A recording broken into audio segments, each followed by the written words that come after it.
திருச்சிற்றம்பலம். சிவஸ்ரீ அச்சுவேலி குமாரசுவாமி குருக்கள் அருளிய முப்பொருள் விளக்கம் பாகம் 18 சக்தி பேதம். உயிர்களுக்கு அனுக்கிரகம் செய்தலை குறித்து பொதுவகையால் அறிந்தும் அறிவித்தும் நிற்கும் ஞானம் ஒன்றே சிவசக்தியின் சொரூபமாகும்.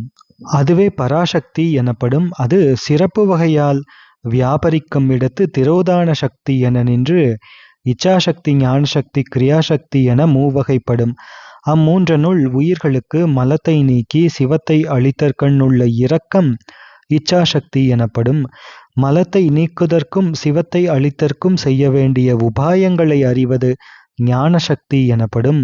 அவ்வுபாயங்களை சங்கல்பித்துச் செய்யும் சக்தி கிரியாசக்தி எனப்படும். அக்கிரியாசக்தியும் ஐந்தொழில் செய்யும் பொழுது அவ்வக்காரிய பேதத்தால் ஜனனி, ரோதயித்ரி, ஹாரிணி என்று 3 பேதமாம்.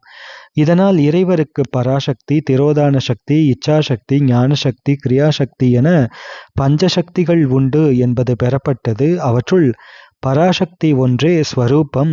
ஏனைய 4ம் அவற்றின் வியாபார பேதமாகிய ஜனனி முதலிய சக்திகளும் தடஸ்தம் ஆகும். இனி சிவபிரானுக்கு சக்திகள் பலவோ எனில் அற்றன்று.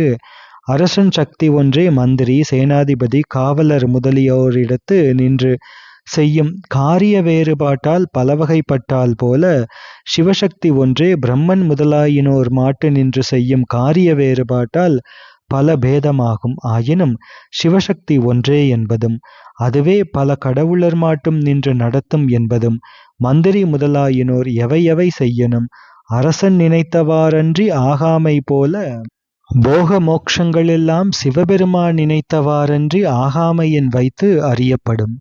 திருச்சிற்றம்பலம்.